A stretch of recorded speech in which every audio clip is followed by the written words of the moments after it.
I know the past year has been a whirlwind of pivoting and diversifying your brand as a photographer, and I'm here on behalf of the contract shop to make it even less overwhelming by settling a few legal myths straight for you. As a photographer, you may have heard a few things through the grapevine about how to legally protect your work and your business. Because I know that you want to build a business with your photography skills, let's talk about those myths and actually shed some light on them. Myth number 1. You're going to get sued if anything goes wrong. Here's the truth. The chances you would ever get sued outright is very, very slim. As you grow a photography business, you probably worry that a misstep or any client problem is going to end in a lawsuit. Honestly though, filing a lawsuit is expensive, not just because of the high filing fees, but because lawyers are expensive. And it takes them a long time to draft up anything worth a court's time. Most of the time, a few emails or a call would sort things out, even if they're not fun. This is why having a contract is key, however, so clients know what they are getting. There are clear expectations and boundaries set, and everything is in legally binding writing, so you can refer back to that when things get tense. Myth number 2. Anyone can share your pictures without permission if they tag or credit you. Here's the truth. Attribution does not negate copyright infringement. Tired of people sharing your photos without permission? Crediting someone's photo on Instagram or your blog does not make it okay. Asking for permission is not only the friendly thing to do, it's also the legal thing to do. This goes for your work, just as it does for sharing someone else's.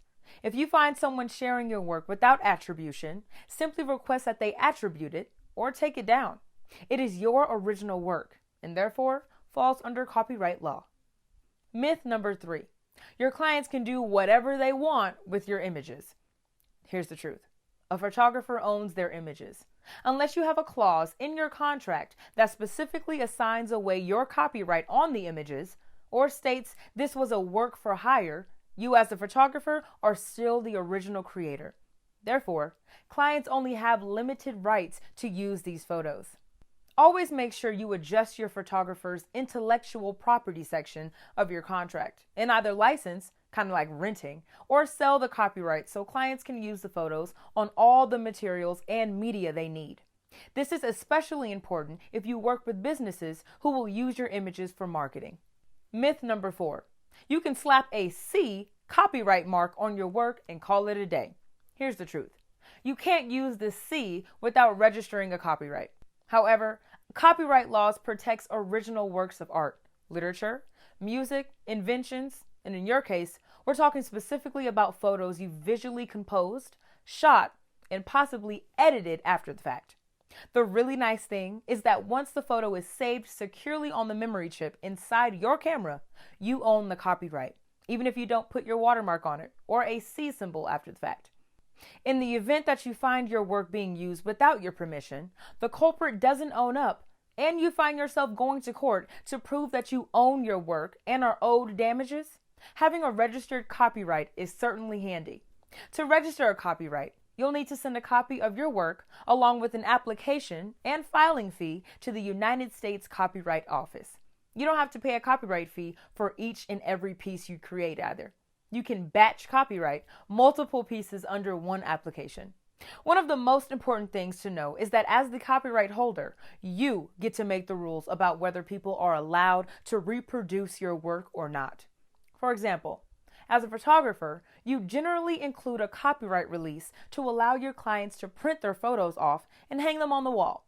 But you're not releasing your overall copyright to that photo and your rights to use it in different situations. Essentially, you are giving them a limited use reproduction license. This is where having a contract spelling out exactly what each party can and can't do with the photos is a really good idea. Broken down simply, as the sole owner and person in charge, a copyright registration lets you decide if your photos are free for anyone to use or if they have to come and ask permission. Myth number 5. A casual agreement is enough. This is a common mistake I've seen many business owners make, but it can be especially detrimental when you're running a business based on copyrighted original works like photography. If you want to have control over how your images are used, who can share them, and how people work with you, you need a formal contract. Contrary to what you might be thinking, a contract won't make people run for the hills. In fact, people who are serious about their photography needs will admire that you're taking the time to be clear and professional, especially for big investments like wedding photography, brand or business photography, commercial photography, etc. It can make clients trust you even more because they know they are covered too. A strong photography contract can protect your photography from copyright infringement as well as protect your business from unexpected cancellations. Hey, COVID-19, refund requests, and the unfortunate nightmare client. This is also why it's important to have an actual legal contract. You can't just whip something up and call it good. Over at the contract shop, we do sell photography templates for a number of different photography specialties, including wedding contract templates, portraits, stock photos, and more. We even have model release forms and photo editing contract templates. Head to thecontractshop.com/photographer to find all the templates you need. Our templates were created by lawyers, and you can use them again and again for future clients and projects. Just make sure you're covered and make sure you're not taking legal advice from someone who's not a lawyer. Thanks, everyone.